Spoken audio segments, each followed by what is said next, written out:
Hello everyone, welcome to my channel. BPSC शिक्षक भर्ती जो सेकेंड फेज की वैकेंसी आई हुई है उसमें 40 नंबर समान अध्ययन का क्वेश्चन पूछा जाता है और ये मोस्ट इंपॉर्टेंट क्वेश्चन है। अगर आप चैनल पर नए हैं तो चैनल को सब्सक्राइब कर लीजिए क्योंकि इस चैनल पर डेली प्रैक्टिस सेट करवाई जाती है एग्जाम्स के लिए। बहुत इंपॉर्टेंट क्वेश्चन है। चलिए इसका पहला प्रश्न देखें। पहला प्रश्न है, निम्न में से कौन सी लघु प्लेट नहीं है। इसमें पूछा गया है निम्न में से कौन सी लघु प्लेट नहीं है। तो इसका राइट आंसर हो जाएगा डी, अंटार्कटिका नहीं है। प्लेट स्थल मंडल का ठोस, विशाल एवं अनियमित आकार का होखंड होता है।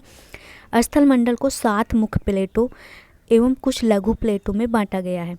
अंटार्कटिका बृहद प्लेट है और नजका, अरब, फिलीपीन, फ्यूजी प्लेटें जो हैं ये सभी लघु प्लेट के उदाहरण हैं। तो इसका राइट आंसर हो जाएगा option number D. Next question देखते हैं। नेक्स्ट क्वेश्चन है, एक ग्राफ जिस पर किसी स्थान के एक वर्ष के सभी महीनों के आर्द्र बल्ब तापमान और आपेक्षिक आर्द्रता के मध्य संबंध को दर्शाता है, उसे क्या कहते हैं। इसमें पूछा गया है तो उसे क्या कहते हैं। इसका राइट आंसर हो जाएगा ऑप्शन नंबर डी, क्लाइमोग्राफ कहते हैं। राइट आंसर हो जाएगा डी, क्लाइमोग्राफ कहते हैं। वह ग्राफ जिस पर किसी स्थान के एक वर्ष के सभी महीनों के आर्द्र बल्ब तापमान और सापेक्षिक आर्द्रता के मध्य संबंध को दर्शाता है उसे क्लाइमोग्राफ कहते हैं। इस आरेख को पहली बार ग्रिफिथ टेलर द्वारा बनाया गया था। किसके द्वारा बनाया गया था? ग्रिफिथ टेलर द्वारा। राइट आंसर हो जाएगा डी। नेक्स्ट क्वेश्चन है, भारत का धरातल पत्रक कौन तैयार करता है। इसे पूछा गया है भारत का धरातल पत्रक कौन तैयार करता है। तो कौन करता है? तो सर्वे ऑफ इंडिया करता है। राइट आंसर हो जाएगा बी। भारत का धरातल पत्रक जो होता है वो सर्वे ऑफ इंडिया करता है तथा पूरे देश के तत्कालीन मानचित्रों को बनाने के लिए गहन स्थलाकृतिक सर्वेक्षण 1767 में किया गया था और इसके चरम बिंदु के रूप में 1785 ईस्वी में भारत का मानचित्र बनकर तैयार हो गया था। तो राइट आंसर हो जाएगा बी। नेक्स्ट क्वेश्चन है, पेंटोग्राफ का प्रयोग क्यों किया जाता है। इसमें पूछा गया है पेंटोग्राफ का प्रयोग क्यों किया जाता है। क्यों किया जाता है? क्योंकि मानचित्र मान को घटाने और बढ़ाने की। राइट आंसर हो जाएगा सी। नेक्स्ट क्वेश्चन है, निम्न में से कौन मानचित्र पर एक ग्रेट सर्कल नहीं होता है। इसमें पूछा गया है निम्न में से कौन मानचित्र पर एक ग्रेट सर्कल नहीं होता है। तो ये 60 डिग्री उत्तर अक्षांश रेखा पर नहीं होता है। 60 डिग्री उत्तर अक्षांश रेखा पर नहीं होता। राइट आंसर हो जाएगा बी। नेक्स्ट है, निम्न में से कौन सा एक रास्टर फाइल फॉर्मेट नहीं है। इसमें पूछा गया है निम्न में से कौन एक रास्टर फाइल फॉर्मेट नहीं है। तो कौन नहीं है? तो ये है SVG। राइट आंसर हो जाएगा डी। ECW, BMP, TIFF एक रास्टर फाइल फॉर्मेट है जबकि SVG जो है वो वेक्टर फाइल फॉर्मेट है। ये क्या है? तो वेक्टर फाइल फॉर्मेट है। रास्टर आधारित मॉडल स्पेस या स्थान से संबंध रखता है जिन्हें 4 खानेदार सेल द्वारा प्रदर्शित करते हैं। यह एक भौगोलिक आंकड़ों को प्रदर्शित करने वाला धरातल आधारित मॉडल है। तो इसका राइट आंसर हो जाएगा डी। नेक्स्ट है, निम्नलिखित में से किस अक्षांशिक कटिबंध को जनसंख्या की गुत्थी के रूप में जाना जाता है। तो इसे जाना जाता है 20 डिग्री से 40 डिग्री उत्तरी अक्षांश पर। राइट आंसर हो जाएगा ऑप्शन नंबर बी। 20 डिग्री से 40 डिग्री उत्तरी अक्षांशीय कटिबंध को जनसंख्या को गुत्थी के रूप में जाना जाता है। इस अक्षांशों के मध्य विश्व की लगभग 50% आबादी निवास करती है जहां अधिकांश विकास और गरीबी संबंधी समस्याएं विद्यमान होती हैं। तो राइट आंसर हो जाएगा बी। नेक्स्ट है, प्रवास के नियमों को सर्वप्रथम किसने सुझाया। प्रवास के नियमों को सर्वप्रथम किसने सुझाया था। तो रेवेंस्टीन ने सुझाया था। राइट आंसर हो जाएगा ए। नेक्स्ट क्वेश्चन है,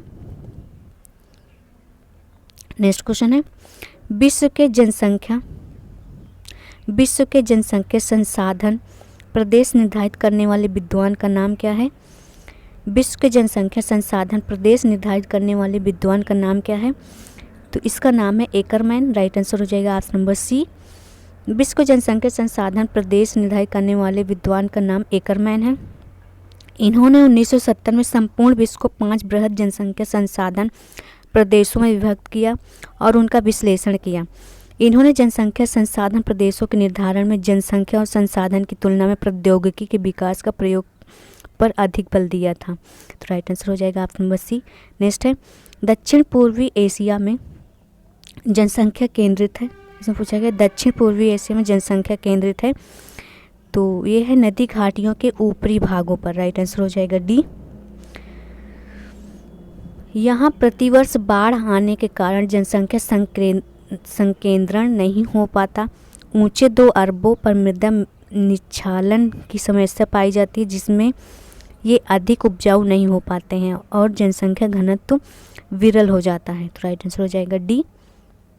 नेक्स्ट है प्रतिगामी जनसंख्या जब एक ग्राफ पर आरेखित की जाती है तो वह निर्माण करती है, तो किसका निर्माण करती है?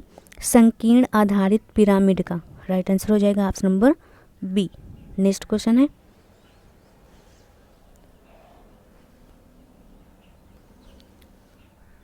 एस्कीमो के घर को कहते हैं, एस्कीमो के घर को क्या कहते हैं? तो इग्लू कहते हैं। राइट आंसर हो जाएगा सी। एस्कीमो के घर को इग्लू कहते हैं। उत्तरी क्षेत्र के चारों ओर ग्रीनलैंड से लेकर पश्चिम में अलास्का और बेरिंग जल डमरू मध्य के पार साइबेरिया के उत्तरी पूर्वी क्षेत्र तक एक पतली पट्टी में एस्कीमो लोगों का निवास पाया जाता है। बर्फ की सिल्लियों को अर्धगोलाकार रूप में जोड़कर बनाए गए इन मकानों को इग्लू कहा जाता है। तो राइट आंसर हो जाएगा ऑप्शन नंबर सी। नेक्स्ट है सूची 1 को सूची 2 में मिलान करना है और कूट के माध्यम से सही आंसर देना है। तो एक तरफ है महाद्वीप और दूसरी तरफ है शीतोष्ण घास के मैदान। तो देख लेते हैं उत्तरी अमेरिका का हो जाएगा पेरी, दक्षिणी अमेरिका का हो जाएगा पंपाज, अफ्रीका का हो जाएगा विल्ड, ऑस्ट्रेलिया का हो जाएगा डाउन्सलैंड। तो 1 का थर्ड 4th, तो इसका राइट आंसर हो जाएगा ऑप्शन नंबर डी। नेक्स्ट है सूची 1 को सूची 2 में मिलाना है और कूट के माध्यम से सही उत्तर का चयन करना है। तो इसका देख लेते हैं, मिलान कर लेते हैं। नीचे कूट दिया गया है। एक तरफ है संसाधन के प्रकार और उसके उदाहरण है दूसरी तरफ। तो इसका देख लेते हैं। नव्यकरणीय का हो जाएगा मिट्टी, अनव्यकरणीय का हो जाएगा थोरियम, पुनर्चक्रीय का हो जाएगा जल और एकल का हो जाएगा क्रायोलाइट। 1 का सेकंड हो जाएगा और ए का सेकंड बी का 4, तो इसका राइट आंसर ऑप्शन नंबर हो जाएगा ए। नेक्स्ट है ट्रांस कनेडियन हाईवे प्रशांत तट और अटलांटिक तट के किन 2 शहरों को जोड़ता है? तो ये किन 2 शहरों को जोड़ता है? तो ये जोड़ता है वैंकूवर सेंट जॉन सिटी को। राइट आंसर हो जाएगा ऑप्शन नंबर डी। नेक्स्ट है भारत में सबसे बड़ा शिप यार्ड कहाँ है स्थित है? इससे पूछा गया भारत में सबसे बड़ा शिप यार्ड कहाँ स्थित है? तो कहाँ स्थित है? तो स्थित है कोचीन में। राइट आंसर हो जाएगा सी। नेक्स्ट है निम्नलिखित में से कौन सा बंदरगाह लैगून पर विकसित किया गया है? लैगून पर विकसित किया गया है कहाँ? तो कोच्चि में किया गया है। राइट आंसर हो जाएगा ऑप्शन नंबर सी। नेक्स्ट है पर्यावरण को क्षति पहुँचाए बिना मानव कल्याण को समुन्नत करना क्या कहलाता है? पर्यावरण को क्षति पहुँचाए बिना मानव कल्याण को समुन्नत करना क्या कहलाता है? तो ये क्या कहलाता है? संपोषक विकास कहलाता है। राइट आंसर हो जाएगा सी। नेक्स्ट है भारत के निम्न राज्यों में से किसकी प्रांतीय राजमार्गों की सकल लंबाई सबसे अधिक है? इसमें पूछा गया है भारत के निम्न राज्यों में से किसकी प्रांतीय राजमार्गों की सकल लंबाई सबसे अधिक है? तो किसकी सबसे अधिक है? तो महाराष्ट्र की सबसे अधिक है। तो तो इसका राइट आंसर हो जाएगा option number D. Next question है, भूगर्भीय समय पैमाने पर मध्यजीवी महाकल्प में निम्न कल्पों में से कौन नहीं है। इसमें पूछा गया भूगर्भीय समय पैमाने में मध्यजीवी महाकल्प में निम्न कल्पों में से कौन नहीं है। तो कौन नहीं है इससे पूछा गया है, तो ये कार्बोनिफेरस नहीं है, राइट आंसर हो जाएगा डी। नेक्स्ट है, भू आकृतियों के निम्नलिखित समूहों में से कौन सी अपरदनीय विशेषताएं हैं। भू आकृतियों के निम्नलिखित समूहों में से कौन सी अपरदनीय विशेषताएं हैं, तो कौन सी हैं। ये हैं हिमगह्वर, यार, डंग, गार्ज, घोल रंध्र, राइट आंसर हो जाएगा ऑप्शन नंबर बी। नेक्स्ट है, वर्षण की प्रक्रिया का सही अनुक्रम है। वर्षण की प्रक्रिया का सही अनुक्रम क्या है, इसमें पूछा गया है। तो इसका सही अनुक्रम है असंतृप्त वायु है, ओसांग है, संघनन है और वर्षण है। सबसे पहले असंतृप्त वायु, ओसांग, संघनन, वर्षण, तो राइट आंसर हो जाएगा ऑप्शन नंबर सी। नेक्स्ट है, जलवायु वर्गीकरण की कोपेन की योजना के अनुसार ई ध्रुवीय या पर्वतीय प्रकार की जलवायु कहाँ पाई जाती है, तो कहाँ पाई जाती है, तो पाई जाती है जम्मू और कश्मीर में, राइट आंसर हो जाएगा डी। नेक्स्ट है, मानव जनित पर्यावरणीय प्रदूषण क्या कहलाते हैं। मानव जनित पर्यावरणीय प्रदूषण कहलाते हैं, तो क्या कहलाते हैं, ये एंथ्रोपोजेनिक कहलाते हैं, राइट आंसर हो जाएगा option number D. Next question है, निम्नलिखित में से कौन सा आग्नेय चट्टान का एक प्रकार है। कौन सा आग्नेय चट्टान का एक प्रकार है, तो ये है ग्रेनाइट है, राइट आंसर हो जाएगा सी। ग्रेनाइट जो है आग्नेय चट्टान का एक प्रकार है। आग्नेय शैल का पृथ्वी के आंतरिक भाग के मैग्मा से होता है, अतः इनको शैलें भी कहते हैं। मैग्मा ठंडा होकर घनीभूत हो जाने से शैलों का निर्माण होता है। आग्नेय चट्टानें स्थूल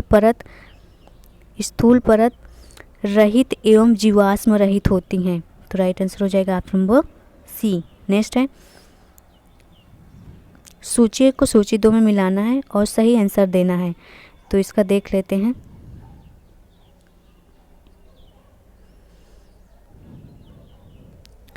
एक तरफ है जनजाति, दूसरी तरफ है व्यवसाय। जनजाति देख लेते हैं, जारवा का हो जाएगा खाद्य संग्रहण, टोडा का हो जाएगा चारागाही, अंगामी का हो जाएगा विस्थापित कृषि, सौरा का हो जाएगा सीढ़ी नुमा खेती। तो 1 का 4 हो जाएगा, ए का 4 हो जाएगा, सेकंड बी का 3rd हो जाएगा, ए का 4 का 3rd, और सी का हो जाएगा 1, सी का 1, इसका right answer option number B हो जाएगा।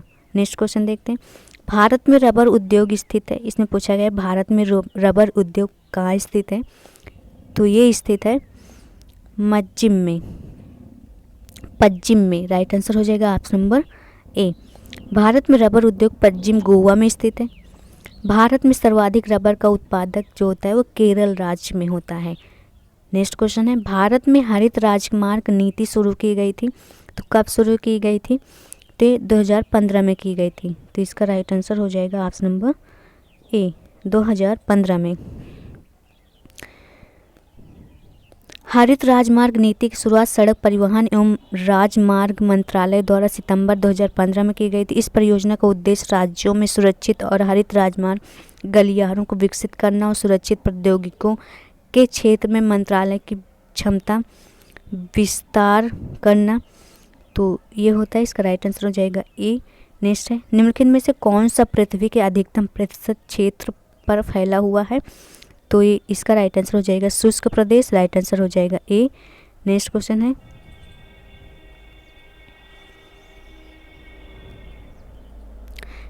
लैक्सोड्रोम है। लैक्सोड्रोम क्या है, तो लैक्सोड्रोम जो है वो है मर्केटर प्रक्षेप पर खींची गई प्रत्येक सरल रेखा अक्षांश रेखा को एक निश्चित कोण पर काटती है। इस प्रकार कोई भी सरल रेखा देशांतर रेखाओं को भी एक निश्चित कोण पर काटती है। अतः ऐसी सीधी रेखा जो होती है वो मर्केटर चार्ट पर 2 स्थानों को मिलाती है। एक दिश नौपथ या रंभ रेखा या लेक्सोड्रोम कहलाती है। तो इसमें जो है, इसमें से ऐसा कोई ऑप्शन दिया नहीं है, तो इसका राइट आंसर हो जाएगा ऑप्शन नंबर डी, इनमें से कोई नहीं।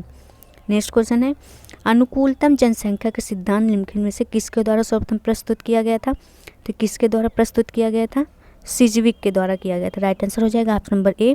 नेक्स्ट है, किरकुक जो विश्व का सर्वाधिक महत्वपूर्ण तेल क्षेत्र है वो कहाँ है? तो ये है